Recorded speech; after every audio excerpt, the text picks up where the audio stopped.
সুপ্রিয় দর্শক, আসসালামু আলাইকুম। নিউজ 24 এর সন্ধ্যার সংবাদে আপনাদেরকে স্বাগতম। প্রথমেই জানিয়ে দিচ্ছি সংবাদ শিরোনাম। 12 দিন পর হাসপাতাল ছেড়ে বাসায় খালেদা জিয়া। বেনজির মতিউরের সম্পদের তথ্য চেয়ে দুদকের নোটিশ জারি। সাবেক পুলিশ কর্মকর্তা শামসুদ্দোহার 21 কোটি, স্ত্রীর 27 কোটির অবৈধ সম্পদ, আদালতে অভিযোগপত্র। খালেদা জিয়ার শারীরিক অবস্থা নিয়ে গুজব ছড়ানো হচ্ছে, দাবি ওবায়দুল কাদেরের। গাজীপুরে শ্রমিক পুলিশ সংঘর্ষে ওসি সহ আহত 8। কোটা বাতিলের পরিপত্র পুনর্বহালের দাবি, শাহবাগ মোড় থেকে সরে গেলেন আন্দোলনকারীরা। এতক্ষণ শুনছিলেন সংবাদ শিরোনাম। পুরো খবর পেতে ভিডিওটি শেষ পর্যন্ত দেখুন। সর্বশেষ সংবাদ পেতে চ্যানেলটি সাবস্ক্রাইব করুন। এবার বিস্তারিত। 12 দিন পর হাসপাতাল ছেড়ে বাসায় খালেদা জিয়া। রাজধানীর এভারকেয়ার হাসপাতালে 12 দিন চিকিৎসা শেষে বাসায় ফিরেছেন বিএনপি চেয়ারপারসন খালেদা জিয়া। মঙ্গলবার সন্ধ্যা 6:45টার দিকে গুলশানের বাসা ফিরোজায় ফেরেন তিনি। বিএনপির মিডিয়া সেলের সদস্য সাইরুল কবির খান বিষয়টি নিশ্চিত করেছেন। এর আগে গত 21 জুন দিনগত রাত 3:30টায় গুলশানের বাসা ফিরোজায় হঠাৎ অসুস্থ হয়ে পড়লে খালেদা জিয়াকে হাসপাতালে নেওয়া হয়। এরপর দ্রুতই তাকে ক্রিটিক্যাল কেয়ার ইউনিটে ভর্তি করে চিকিৎসা শুরু করে মেডিকেল বোর্ড। 23 জুন তার হৃদযন্ত্রে পেসমেকার বসানো হয়। ওই দিন তার ব্যক্তিগত চিকিৎসক ডাক্তার এজেডএম জাহিদ হোসেন বলেন, ম্যাডামের হৃদরোগের সমস্যা আগে থেকেই ছিল, হার্টে ব্লকও ধরা পড়েছিল, সেখানে একটা রিং লাগানো ছিল। সবকিছু পর্যালোচনা করে মেডিকেল বোর্ডের সিদ্ধান্ত অনুযায়ী তার হার্টে পেসমেকার বসানো হয়েছে। এর আগে গত 2রা মে স্বাস্থ্য পরীক্ষার জন্য এভারকেয়ার হাসপাতালে যান খালেদা জিয়া। ওই সময় চিকিৎসকরা তাকে 2 দিন সিসিইউতে রেখে চিকিৎসা দেন। ৭৯ বছর বয়সী খালেদা জিয়া ডায়াবেটিস, আর্থ্রাইটিস ছাড়াও হৃদরোগ, ফুসফুস, লিভার, কিডনি রোগ সহ বিভিন্ন জটিল রোগে ভুগছেন। বেনজির মতিউরের সম্পদের তথ্য চেয়ে দুদকের নোটিশ জারি। পুলিশের সাবেক মহাপরিদর্শক বেনজির আহমেদ ও তার পরিবারের সদস্যদের সম্পদের তথ্য চেয়ে নোটিশ জারি করেছে দুর্নীতি দমন কমিশন। একই সঙ্গে জাতীয় রাজস্ব বোর্ডের আলোচিত সদস্য মতিউর রহমান ও তার 2 স্ত্রী ও 3 সন্তানের সম্পদের বিবরণ জমা দিতে নোটিশ দিয়েছে সংস্থাটি। মঙ্গলবার দুদকের প্রধান কার্যালয় থেকে পাঠানো পৃথক চিঠিতে তাদের সম্পদের হিসাব চেয়ে নোটিশ দেওয়া হয়েছে। এদিন সংবাদ সম্মেলনে দুদক সচিব খোরশেদা ইয়াসমিন গণমাধ্যমকে বিষয়টি নিশ্চিত করেছেন। নোটিশগুলোতে বলা হয়, প্রাপ্ত তথ্যের ভিত্তিতে অনুসন্ধান করে দুদকের স্থির বিশ্বাস জন্মেছে যে আপনারা জ্ঞাত আয় বহির্ভূতভাবে স্বনামে বেনামে বিপুল পরিমাণ সম্পত্তির মালিক হয়েছেন। নিজ আপনাদের উপর নির্ভরশীল ব্যক্তির নামে বেনামে অর্জিত যাবতীয় স্থাবর অস্থাবর সম্পদ, দায় দেনা, আয়ের উৎস ও তা অর্জনের বিস্তারিত বিবরণী কমিশনে দাখিল করবেন।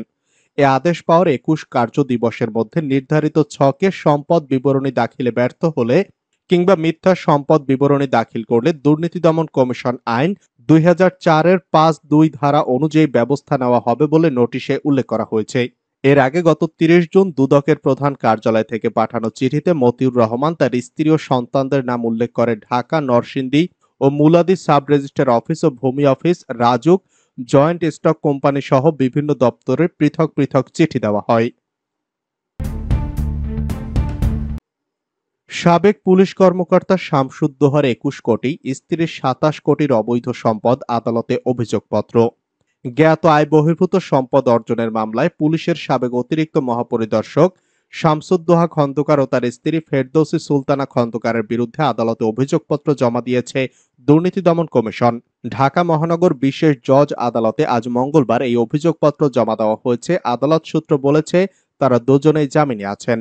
দুদকের একটি সূত্র অভিযোগপত্র দেওয়ার বিষয়টি নিশ্চিত করেছেন। শামসুদ্দোহা খন্দকারের বিরুদ্ধে 8,44,10,000 টাকার অবৈধ সম্পদ অর্জনের অভিযোগে 2019 সালের 21 জানুয়ারি মামলা করে দুদক। মামলাটি তদন্ত করে দুদকের সহকারী পরিচালক খোরশেদ আলম আজ আদালতে অভিযোগপত্র জমা দেন। অভিযোগপত্রের তথ্য অনুযায়ী পুলিশের সাবেক অতিরিক্ত মহাপরিদর্শক শামসুদ্দোহা খন্দকারের বিরুদ্ধে 21,25,00,000 টাকার অপরাধ লব্ধ আয়ের তথ্য প্রমাণ পেয়েছে দুদক। অভিযোগপত্রে শামসুদ্দোহা খন্দকারের বিরুদ্ধে 2,87,03,383 টাকার তথ্য গোপনের অভিযোগ আনা হয়েছে। এছাড়াও অতিরিক্ত মহাপরিদর্শক শামসুদ্দোহা খন্দকারের স্ত্রী ফেরদৌসী সুলতানা খন্দকারের বিরুদ্ধে ২৭,৪৮,৪৯১ টাকার জ্ঞাত আয় বহির্ভূত সম্পদ অর্জনের প্রমাণ পেয়েছে দুদক। অভিযোগপত্রে বলা হয়েছে, আসামি ফেরদৌসী সুলতানা গৃহিণী, তার আয়ের কোনো উৎস নেই। খালেদা জিয়ার শারীরিক অবস্থা নিয়ে গুজব ছড়ানো হচ্ছে, মন্তব্য ওবায়দুল কাদেরের। আওয়ামী লীগের সাধারণ সম্পাদক ওবায়দুল কাদের বলেছেন, ফৌজদারি অপরাধে দণ্ডপ্রাপ্ত কোনো ব্যক্তির মুক্তভাবে চিকিৎসা সেবা গ্রহণের কোনো নজির নেই, কিন্তু বিএনপি গত কয়েক বছর ধরে আইনগত পদ্ধতি ছাড়াই খালেদা জিয়ার মুক্তির দাবি করছে। এমনকি খালেদা জিয়ার শারীরিক অবস্থা নিয়ে গুজব ছড়িয়ে জনগণকে উস্কানি দিচ্ছে এবং আন্দোলনে ব্যর্থ হয়ে জনগণের কাছ থেকে করুণা আদায়ের চেষ্টা চালাচ্ছে। রোববার গণমাধ্যমে পাঠানো এক সংবাদ বিবৃতিতে এসব কথা বলেন তিনি। ওবায়দুল কাদের বলেন, আন্দোলনের নামে বিএনপির বিভিন্ন রাজনৈতিক কর্মসূচি জনগণ বারবার প্রত্যাখ্যান করেছে এবং দলটি একটি ব্যর্থ রাজনৈতিক দলে পরিণত হয়েছে। এখন তাদের তথাকথিত আন্দোলনের বিষয় দুর্নীতির দায়ে সাজাপ্রাপ্ত অসুস্থ নেত্রী বেগম খালেদা জিয়া। তিনি বলেন, খালেদা জিয়া একজন দণ্ডপ্রাপ্ত আসামি হওয়ার পরও শেখ হাসিনা তাকে নিজ বাসায় থেকে দেশের সর্বাধুনিক বেসরকারি হাসপাতালে চিকিৎসা গ্রহণের সুযোগ করে দিয়েছেন। সেখানে দেশি বিদেশি বিশেষজ্ঞ চিকিৎসকের তত্ত্বাবধানে তার উন্নত চিকিৎসার ব্যবস্থা করা হয়েছে। আওয়ামী লীগের সাধারণ সম্পাদক বলেন, সংবিধান অনুযায়ী আইনের দৃষ্টিতে সবাই সমান। খালেদা জিয়া দুর্নীতির দায়ে সাজাপ্রাপ্ত আসামি। সংবিধান ও আইনগত প্রক্রিয়ার বাইরে একজন সাজাপ্রাপ্ত আসামের মুক্তি দাবি ধৃষ্টতা ছাড়া কিছু নয়। আইনগত প্রক্রিয়ার বাইরে গিয়ে কোনো সাজাপ্রাপ্ত ব্যক্তির দেশ ত্যাগের কোনো বিধান নেই। মানবিক কারণে শেখ হাসিনা নির্বাহী ক্ষমতা ব্যবহার করে সাজা স্থগিত করে খালেদা জিয়াকে উন্নত চিকিৎসা গ্রহণের সুযোগ করে দিয়েছেন। গাজীপুরে শ্রমিক পুলিশ সংঘর্ষে ওসি সহ আহত ৮। গাজীপুরের শ্রীপুরে ঈদ বোনাস ও হাজিরার টাকার দাবিতে ঢাকা ময়মনসিংহ মহাসড়ক অবরোধ করে বিক্ষোভ করছে এক কারখানার শ্রমিকরা। এ সময় পুলিশ পরিস্থিতি শান্ত করার চেষ্টা করলে শ্রমিকরা ইটপাটকেল ছুড়তে থাকেন। এতে শিল্প পুলিশের ওসি সহ আহত হয়েছেন ৩ পুলিশ সদস্য। এ ঘটনায় ৪ জন শ্রমিক আহত হয়েছেন বলে জানা গেছে।